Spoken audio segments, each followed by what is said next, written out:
interesting to hear maybe just your immediate response to the last week or two, as we here in the United States have really been experiencing social isolation, a lot of uncertainty in terms of how long this corona crisis will last, and what we can think about leaning into trying to help each other as we're in this challenging time. Yeah, the social isolation piece is interesting, and I find myself reflecting, thinking I was a pure extrovert, and I'm learning that perhaps I'm not. I don't mind this isolation. I'm with my family. I have a wife and two wonderful young men, 11 and 10. So I'm getting to spend a lot of time throwing baseballs at them, etc. But other than the four of us, we're isolated, and we've chosen to do that for obvious reasons. We have food. We're not eating out anymore. We're cooking all our own food and trying to stay healthy, but getting after work. And if I can tell you a quick story from 19 years ago, it's a day we can all remember. Yeah. A day none of us will ever forget. And I was in a SCIF, which is a secure facility in the Colombian Pentagon, essentially, called El Khan. And I was just going about my daily business down there, and I was embedded with their special operations units and working counter-drug operations predominantly. And Admiral Moreno came into the SCIF, and he had tears in his eyes, and I wasn't quite sure what was going on as he apologized to me for a very grateful nation, Colombia that being, and he was apologizing for what had happened to our country. And that's how I learned about the planes flying into the towers. On 9/11. And I grew up on the other side of the Hudson River in North New Jersey, Bergen County, and I would look at the tops of those two buildings every day. I got recalled immediately from Colombia. I had to come back up to Virginia. I finally got a flight into LaGuardia, commercial flight. I was one of about 6 or 7 people on that flight.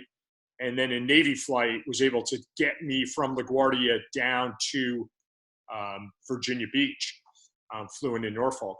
And as we were leaving LaGuardia, we went over the Hudson River, and the pilot flew down the Hudson River and tilted the plane to the left so we could see the remains of the building, the smoking remains. And this was a day or two after 9/11? It was, and it was surreal. But what I remember most was feeling guilty. And I felt guilty because I knew what I trained for at that point had been 16 years or so.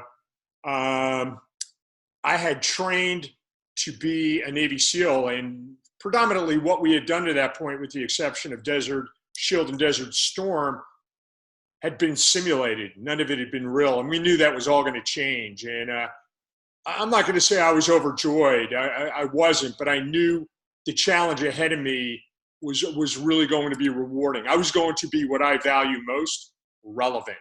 Yeah. And I really valued that relevance. I didn't know that then, but as I reflect now, I do know that. And I felt guilty for feeling that way. And I feel that same guilt right now. These challenges, and I think we could clearly call this adversity. Yeah. What's going on with COVID-19, what happened in 9/11 are two really dramatic examples of adversity. But for me and the upbringing that I received from the SEAL community, we take adversity and make it our competitive advantage. We look at it as an opportunity to do something great, an opportunity to take advantage of an unknowing enemy, for example, an opportunity to look at things differently through a fresh optic. And that's what I'm doing right now. In my current business, I consult. And I work with the University of Michigan football. I work with a number of other corporate entities across the country. And I have been wanting to expand my delivery modalities into the virtual realm. And I've been really slow to do that. but here we are today on Zoom, and I'm excited about that. Interestingly enough, an hour after our talk, I have another Zoom talk, and then I have two more scheduled for tomorrow. And I've never done Zoom in my life until this very moment. Well,